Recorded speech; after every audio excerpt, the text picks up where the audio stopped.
오늘 본문은 부활하신 예수님의 이야기입니다. 엠마오로 가는 두 제자에게 나타나셨죠. 그 다음에 우리 예수님은 40일 동안 이 땅에서 부활하신 몸으로 이 땅에 계셨습니다. 그 40일 동안에 예수님은 11명의 제자에게 두 번 나타나셨어요. 그리고 아주 중요한 메시지를 그들에게 남기십니다. 만약 여러분에게 40일이 남아있다면 뭐 하실래요? 아마 여러분의 인생에 가장 소중히 여기는 일을 하실 것 같습니다. 우리 예수님에게 가장 소중히 여기는 일이 오늘 본문에 나와 있습니다. 오늘 본문에 보면 예수님의 고민과 예수님의 시름이 드러나 있어요. 한번 생각해 보십시오. 예수님이 고난당하시고 십자가에 못 박히셨는데 제자들이 도망갔습니다. 제자들이 낙심하고 부활을 안 믿었습니다. 이거는 문제가 되지 않아요? 그 다음에 더 큰 문제가 있습니다. 이제 육신을 입으신 예수님이 승천하시면 남겨진 제자들에게 미혹의 시대, 고난의 시대가 찾아오게 됩니다. 그러면 이 제자들은 도대체 어떻게 될 것인가? 이게 예수님의 고민이었던 겁니다. 사랑하는 성도 여러분, 우리 예수님께서 공생의 기간 동안에 제자들에게 얼마나 많은 두 가지 이야기를 하셨어요. 첫째는 너희는 세상 속에서 미혹받을 것이다. 여러분, 미혹받는다는 것은 시험받는다는 말입니다. 죄 짓는 것을 종용받는다는 거예요. 이 세상 속에서 죄를 짓지 않으면 살 수 없는 환경이 조성된다는 겁니다. 황제 숭배를 종용하고 만모니즘에 빠져있는 세상 속에서 예수 믿는 사람들이 고립될 수밖에 없다는 겁니다. 이걸 우리는 이름하여 미혹의 시대를 산다고 말해요. 우리 예수님도 마찬가지 아닙니까? 우리 예수님이 공생애를 시작하면서 제일 먼저 받으신 것이 사단에게 시험을 받으셨어요. 예수님, 하나님의 아들 예수도 이런 미혹과 시험을 받았거들랑 저와 여러분은 왜 시험과 미혹을 안 받겠습니까? 죄 짓는 것을 종용당하는 그런 세상 속에서 우리가 던져지게 될 겁니다. 제자들도 우리도 마찬가지예요. 또 한 가지는 그 미혹, 세상에 죄 짓도록 종용하는 세상을 거부하는 순간에 저와 여러분에게 주어지는 것은 핍박밖에 없다는 사실입니다. 고난밖에 없다는 사실이죠. 이것을 예수님은 너무너무 자주 이 제자들에게 선포하셨습니다.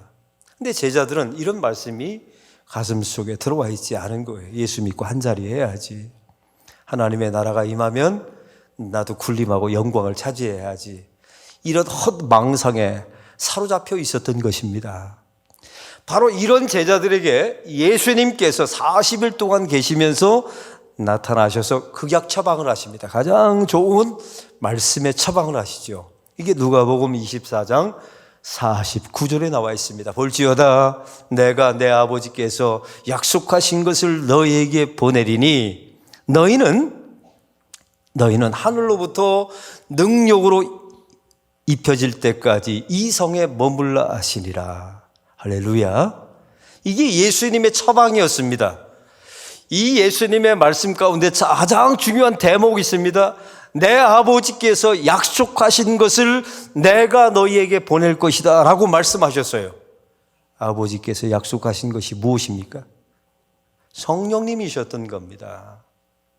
우리 예수님은 육체를 가지신 예수님은 승천해버리시고 예수의 영이신 성령님을 너희에게 보낼 것이다 라고 말씀하고 있어요. 요한복음은 이것을 보혜사라고 말하죠. 한번 따라해 봅시다. 우리를 돕는 영이십니다. 이걸 성령님 보혜사 영이라고 말하죠. 예수의 영이신 겁니다. 그러면 제자들은 분명히 이렇게 말했을 거예요. 예수님, 그냥 육신을 가지신 예수님이 우리에게 익숙합니다. 그냥 예수님 계시지요. 뭘 굳이 우리하고 낯설은 성령님을 보내십니까? 분명히 이런 마음이 있었을 거예요. 육체를 가지신 예수님은 승천하시고 그의 영이신 성령님께서 이 땅에 오셔야만 되는 이유가 있습니다. 제자들은 이제 예수님 승천하시고 나서 미혹의 시대에 살아가게 돼 있어요. 그 미혹을 거부하면 고난의 시대를 살게 돼 있지요. 그리고 모든 제자들이 고난받아서 다 흩어지게 돼 있어요. AD 70년에 로마의 장군 티투스에 의해서 이스라엘 나라가 완전히 멸망하지 않습니까? 지구상에서 이스라엘 나라가 완전히 사라져버려요. 그리고 이스라엘 팔레스타인에서 유대인을 다 쫓아버립니다. 이때 예수 믿는 사람도 다 쫓겨나가게 된 거예요. 소아시아 7교회 지역으로 전 세계로 디아스포라 유대인이 되어서 퍼져나가게 된 것이죠. 한번 상상해 보세요. 여러분 그 자리에 형제들이 함께 예배드릴 수 있습니까? 아니요. 여러분 누군가 반주하면서 11명의 제자들이 모일 수 있었나요? 아니요. 다 흩어질 수밖에 없었어요. 나 혼자서 나의 신앙을 버티고 견디고 승리해야 되는 상황입니다. 이런 상황 속에서 육체를 가지신 예수님이 한계가 있지 않습니까? 그래서 육체를 가지신 예수님은 승천하시고 그 예수의 영이신 성령님, 영으로 오셔서 시간과 공간을 뛰어넘어서 디아스포라, 고난받는 하나님의 백성들을 만나주기 위해서 이 땅에 성령이 오신 줄로 믿습니다. 우리는 성령하면 우리는 자꾸만 열광주의에 빠지는 경우가 있어요. 여러분 기도원에 가서 박수치고 막 통성으로 기도하면 뜨거워지죠. 여기서도 손뼉 치고 몸 흔들면 뜨거워집니다. 그 성령 받은 거 아니에요. 그거 뜨거워지는 거지. 그런 열광주의에 빠지지 마시기 바랍니다. 왜요? 성령님은 우리를 열광시키기 위해서 오신 분이 아닙니다. 또한 우리는 성령의 신비주의에 빠지면 안 됩니다. 나에게만 임하셨다, 나에게 환상을 보여주었다, 나에게 특별한 계시가 있다, 이런 말에 속지 마세요. 성령님은 그래서 오신 분이 아니십니다. 성령은 은사주의에 빠져서는 안 됩니다. 누가 은사가 큰가, 누가의 직분이 큰가, 교회 안에서 은사를 자랑질하고 은사를 비교하는 것, 여러분 이것은 성령이 오신 목적이 아니에요. 성령이 오신 목적은 무엇입니까? 저와 여러분이 이 땅을 살아가는 성도들, 2000년 전에 우리의 선배 조상들이 미혹의 시대에 살았어요. 그 미혹을 거부하다 보니까 고난을 받았죠. 그래서 핍박받아서 뿔뿔이 흩어졌습니다. 홀로 예배할 때 목사는 찾아갈 수 없고 형제와 형제가 함께 할 수 없었지요. 그때 성령님이 그들을 찾아가신 겁니다. 잘 버티라고, 잘 견뎌야 된다고,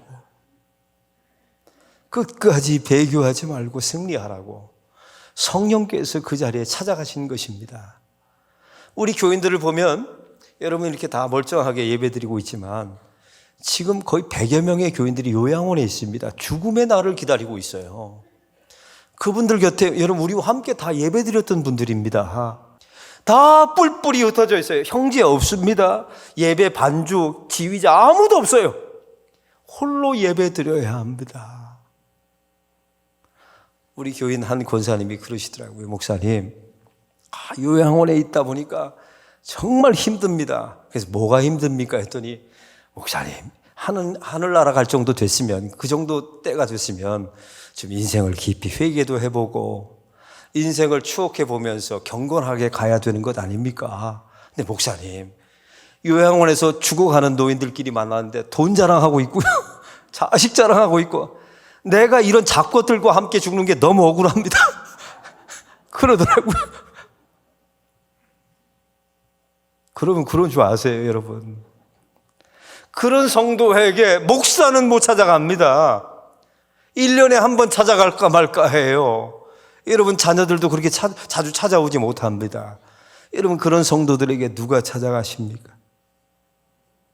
성령님이 찾아가시는 겁니다. 힘내라고, 내가 너를 사랑하고 있다고, 내가 너를 끝까지 지켜줄 거라고 성령님이 찾아가시는 줄로 믿습니다. 그래서 성령님이 오신 거예요. 우리가 못 가니까. 오늘 성경 반포도 그렇지 않습니까? 여러분 교도소 못 가잖아요. 가실 계획이 있으세요? 못 가잖아요, 우리가. 그러니까 우리가 기도를 담아서 성경을 들여보내는 것 아닙니까? 성경만 가는 게 아닙니다. 그 교도소 안에 성경이 들어간다는 것은 그 교도소 안에 구원받을 백성이 있다는 증거입니다. 성령께서 성경을 통해서 역사하셔서 그 심령을 변화시킬 줄로 믿습니다. 이게 성령님이 하시는 사역이에요. 성령님을 통해서 우리는 내주하심을 경험해야 합니다. 사랑하는 성도 여러분, 여러분은 예수를 믿으시죠? 예수님을 나의 구주, 나의 하나님을 하고 영접하셨죠? 그것은 우리의 의지로 된 게 아닙니다. 내 안에 계신 성령께서 그 소리가 나오게 만드신 거예요. 고린도전서 12장 3절은 말합니다. 성령으로 말미암지 않고서는 예수를 주라 말할 수 없느니라. 우리가 구원받았다는 말은 내 안에 성령님이 계시다는 뜻입니다. 내 안에 성령님이 계시기 때문에 예수님을 나의 주인님이라고 부를 수 있는 권한이 우리에게 주어지게 된 줄로 믿습니다. 이 성령의 내주하심을 경험한 사람은 그 다음으로 우리는 성령의 교통하심을 경험해야 돼요. 성령과 친밀하고 성령과 함께 나누며 성령님께 질문하고, 여러분 살아가면서 얼마나 선택해야 되는 상황들이 많아요. 그때마다 성령님, 이것은 무엇을 선택해야 되는 것입니까? 이렇게 물어보셨나요? 여러분 중요한 순간마다 이 일은 정말 성령님께서 기뻐하실까? 이게 성령과 교통함입니다. 또한 성령과 교통함을 경험한 성도들은 그 다음에 성령의 사역하심을 경험하게 되는 것입니다. 내가 사역하는 게 아니에요. 내 능력과 재능을 동원해서 일하는 것이 아닙니다. 그건 두 번째예요. 성령이 주도하시고 성령께서 용기를 주시며 성령께서 나를 인도하시사 하나님의 사역을 이루시는 것입니다. 오늘 성경에도 49절에 나와 있죠. 너희는 위로부터 능력으로 입혀질 때까지, 이렇게 분명히 말씀하고 있어요. 그 전까지는 가만히 있으라, 성에 머물러 있으라 성경은 우리에게 말씀하고 있죠. 사랑하는 성도 여러분, 성령의 내주하심을 날마다 경험하시기 바랍니다. 한번 따라해 봅시다. 내 안에 성령님이 계십니다. 아멘. 특별히 이 방송으로 우리 예배를 드리는 우리 요양원에 있는 우리 성도들이요, 여러분 안에 성령님이 계십니다. 저 이국 땅에서 방송으로 예배당에 갈 수 없어서 홀로 예배드리는 우리 먼 이국 땅에 있는 우리 성도들이요, 여러분 안에 성령님이 계십니다. 그리고 그 성령과 교통함을 통하여 성령이 일하시는 것을 경험하게 될 줄로 믿습니다. 오늘 본문에 그러면 성령께서 어떤 일을 하시는가, 오늘 두 가지 사역을 소개하고 있습니다. 첫 번째는 오늘 44절에 보니까 모세의 율법과 선지자들의 말과 시편의 말씀을 통해서 내가 이룬 것을 이미 구약에 말씀하고 있다라고 증거하고 있죠. 성령께서 하시는 사역이 있습니다. 여러분 이미 예수님이 누구신가 구약에 이미 다 말씀해 놓으셨어요. 우리는 율법을, 모세의 율법을 무엇이라고 말합니까? 몽학선생이라고 말합니다. 율법은 진단 기능만 있죠. 너는 죄인이다. 이걸 분명히 우리에게 말해줍니다. 왜요? 우리는 다 지킬 수 없으니까요. 그때 몽학선생인 율법이 우리의 손을 잡고 초등학교 교사가 되어서 우리를 예수님의 손에 우리를 인도해 주시는 것입니다. 동일아, 잘 따라와. 네가 죄인이지. 율법이 우리에게 말해주는 거예요. 나는 진단만 한다. 치료하는 것은 예수님이 해주시는 거야. 그래서 우리를 예수님께로 인도해 주는 겁니다. 구약에 나와 있는 선지자들을 보십시오. 베들레헴 땅에서 메시아가 올 것이다. 이미 다 선지자들이 증언해 놨어요. 유다의 자손을 통해서, 솔로몬과 다윗의 자손을 통해서 메시아가 오게 될 것이다. 이미 다 약속의 말씀을 주셨단 말이죠. 시편의 기자의 수많은 말씀, 메시아 장을 보세요. 다 메시아에 대한 말씀을 다 예언해 놓고 그것이 성취된 것입니다. 무엇으로요? 예수님의 십자가와 부활 사건으로 성취된 거예요. 그러면 여기서 성령의 사역이 있습니다. 성령의 사역은 복음을 명확하게 해주는 사역을 하십니다. 사랑하는 성도 여러분, 여러분 안에 성령님이 계십니까? 그럼 계속해서 십자가에 대해서 성령께서 여러분을 일깨우실 겁니다. 왜냐하면 십자가만 나의 죄를 대속할 수 있는 유일한 길이기 때문에 그렇습니다. 예수의 십자가만 나에게 유일한 구원의 길이기 때문에 그렇습니다. 그리고 부활은 우리를 의롭다 하시면서 우리의 마지막 소망이 되는 거예요. 그래서 이 성령이 우리 안에 계시면 참 놀랍게 예수님의 십자가와 예수님의 부활을 통해서 우리의 대속함을 받은 능력을 갖게 하시고 참된 소망을 갖게 하시사 미혹의 세대 가운데 우리가 미혹당하지 않는 하나님의 백성으로 만들어내십니다. 고난 속에서 견딜 수 있는 하나님의 백성들로 우리를 만들어내시는 줄로 믿습니다. 누가요? 내 안에 계신 성령께서. 여러분, 이 시대, 미혹의 시대와 고난의 시대를 살고 있는 성도들이요, 제가 묻습니다. 여러분에게 지금 가장 필요한 것은 뭐라고 생각하십니까? 위로라고 생각하세요? 아닙니다. 성도 간의 교제라고 생각하십니까? 아닙니다. 여러분이 원하는 것을 얻는 것이라고 생각하세요? 그건 샤머니즘입니다. 성령께서 우리 심령 속에 미혹의 시대와 고난의 시대를 살아가는 성도들에게 가장 주고 싶은 것은 진리입니다. 여러분, 이 시대는 진리의 전쟁의 시대예요. 그래야 흔들리지 않습니다. 그래야 기준이 생기는 거예요. 그래야 판단할 때마다 우리는 헷갈리지 않습니다. 미적거리지 않아요. 우리에게는 하나님의 예수 그리스도의 십자가, 예수님의 부활이 우리의 삶의 기준이며 우리의 진리의 기준인 줄로 믿습니다. 여러분, 누군가와 갈등이 있어요. 십자가는 우리에게 뭐라고 말해줍니까? 저주라고 말합니다. 내가 이익을 봐야 되고 손해봐야 되는 상황이 있어요.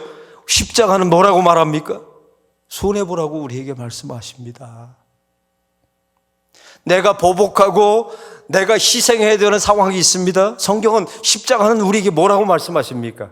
희생하라고 우리에게 말씀하고 있지요. 그래서 우리는 흔들리지가 않아요. 항상 기준이 명확합니다. 여러분, 이 넓은 세상 속에서, 현세 세상 속에서 얼마나 물질 문명의 화려한 세상 속에서 살고 있습니까? 근데 우리는 부활을 꿈꾸는 자들입니다. 그래서 이제는 세상이 너무 부럽지 않아요.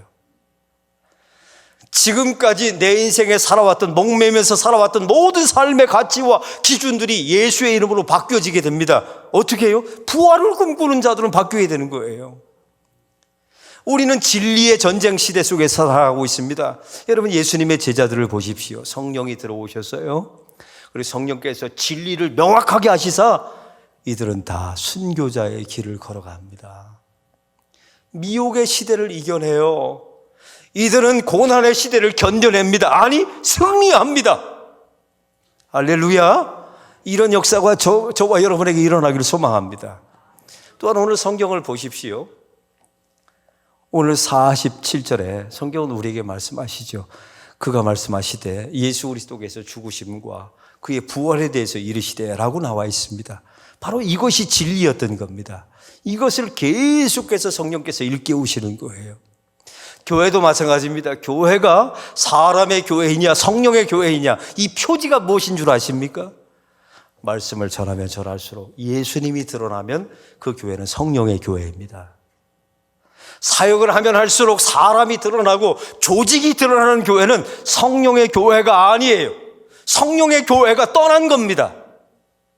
성령의 교회는 사역하면 할수록, 교인들이 모이면 모일수록, 말씀을 들으면 들을수록 예수님의 십자가와 부활이 선명해집니다.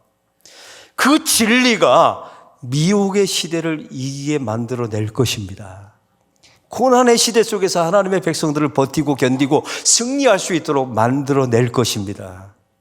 또한 오늘 본문에 계속해서 성경의 47절 이후에 보면 이렇게 나와 있습니다. 죄사함을 받는 회개가 예루살렘으로부터 온 족속에게 퍼져나가게 될 것이다 라고 약속을 주십니다. 이게 성령이 하시는 일이에요. 한번 따라해 봅시다. 죄사함 받는 회개. 이게 성령이 하시는 일이에요. 우리는 회개하면 이거 잘못했습니다. 하나님 이거 잘못했습니다. 이걸 회개라고 착각합니다. 아니에요. 그건 회개가 아닙니다. 후회라고 말하는 거예요. 성경이 말씀하신 죄사함 받는 회개는 내 안에 계신 성령께서 이루시는 겁니다. 이런 방식으로 이루세요. 먼저 죄가 내 안에 들어올 때 이게 죄라는 사실을 인식시키십니다. 성령께서. 내 안에 자기 숭배가 들어와요. 내 안에 만모리즘이 들어옵니다. 이게 죄다라고 성령이 깨닫게 하십니다. 제가 여러분에게 묻습니다. 매일 날마다 자기 숭배와 만모리즘이 들어오는데 이게 죄다라고 여러분 속에서 소리치는 분이 계십니까? 이거 대답 안 하시면 저 처음부터 다시 설교할 겁니다. 아니면 다음 주에 다시 설교할 거예요. 이거 다시. 여러분, 성령님께서 여러분 안에 자기 숭배와 만모니즘이 들어오면 이게 죄다라고 말씀하시죠. 아멘. 여러분, 구원받은 백성이 확실한 거예요. 그리고 이런 자기 숭배와 만모니즘이 들어오게 될 때, 이 죄가 들어오게 될 때 점점 좋아집니까? 싫어집니까? 왜 대답을 안 하세요? 여러분, 싫어지게 돼 있어요. 내 안에 계신, 내가 싫어하는 게 아닙니다. 우리는 육체에 소욕이 있는지라 우리의 육체는 이걸 좋아해요. 자기 숭배와 만모니즘을 좋아합니다. 그러나 내 안에 계신 성령께서 이게 싫은 거예요. 저는 이걸 이렇게 비유하고 싶어요. 중국에서 사람을 죽이는 가장 잔인한 방법이 있습니다. 살아있는 사람과 죽은 송장을 묶어놓는 겁니다. 서로 마주보고. 이게 실제로 처형법이에요. 죽은 자의 입에서 구더기가 나와서 산 자의 입으로 들어갑니다. 그래서 죽은 자의 창자가 녹아서 산 자의 창자를 녹이는 거예요. 함께 붙들어 묶어놨으니까요. 여러분, 죄와 성령이 함께 살면 이와 같은 꼴이 되는 겁니다. 이게 즐겁다고요? 여러분은 버림받은 사람입니다. 우리는 싫어요. 어느 정도로 싫냐면 죄가 징글징글하게 싫습니다. 그리고 더 놀라운 사실은요, 우리는 죄가 예수를 믿으면 믿을수록, 시간이 지나면 지날수록 이제는 내 안에 계신 성령님께서 죄가 싫어하시고 죄를 덜 짓게 되어 있습니다. 제가 여러분에게 또 묻습니다. 목사가 질문만 계속하죠? 예수를 믿다 보니까 죄를 더 많이 짓습니까? 약간 덜 짓습니까? 덜 져요. 그러면 됐어요. 여러분 안에 성령님이 계시다는 뜻이에요. 자기 숭배와 만모니즘이 죄라는 사실을 알아요. 이게 싫어집니다. 징글징글해져요. 그리고 죄를 점점 덜 짓습니다. 근데 마지막이 중요해요. 그럼에도 불구하고 오늘 또 죄를 지어요. 그래서 우리는 결국 십자가 앞에 가서 엎드릴 수밖에 없는 겁니다. 십자가 앞에 우리를 끌고 가서 성령께서 우리를 항복시키는 겁니다. 이 일을 누가 해내신다고요? 내 안에 계신 성령께서 해내시는 겁니다. 이걸 이름하여 구원받은 자라고 말하는 겁니다. 구원받지 못한 자는 이게 되질 않는 거예요. 성령이 계시지 않기 때문에 죄가 분별이 안 됩니다. 죄가 싫은지 좋은지도 모르고 지어요. 예수는 믿는다고 하는데 죄를 점점 더 지어요. 십자가 앞에 가서 항복한 적이 없습니다. 사랑하는 성도 여러분, 특별히 감사하십시오. 여러분 안에 성령님이 계셔서 내 안에 성령님이 계시다. 그분과 함께 교통하고 친밀하게 지내면서 죄가 들어오면 성령께서 알려주십니다. 이건 죄다. 아멘. 이건 죄다. 나는 모르는데 세상은 죄가 아니라고 말하는데 내 안에 계신 성령께서는 말씀해 주십니다. 이게 죄다. 이게 자기 숭배다. 이게 만모니즘을 숭배하는 것이다. 그리고 이 죄가 점점 싫어집니다. 그리고 죄를 덜 짓게 되죠. 그럼에도 불구하고 죄를 짓게 될 때 우리는 십자가 앞에 엎드려 가서 저는 불가능한 존재입니다. 오직 예수님만 이 나의 죄의 문제를 해결할 수 있습니다. 요한복음 16장 8절은 우리에게 이렇게 증언하고 있지 않습니까? 그가 오사, 성령님이 오사 죄에 대하여, 의에 대하여, 심판에 대하여 세상을 책망하시느니라. 할렐루야. 성령이 오시면 죄에 대해서 책망하신답니다. 무엇이 죄인지를 깨닫게 하셔서 죄사함 받는 회개에 이르게 하는 일을 성령께서 해내신다는 것이죠. 이런 일들이 저와 여러분 안에 일어나고 있는 줄로 믿으십니까? 감사하십시오. 여러분은 구원받은 백성이 확실합니다.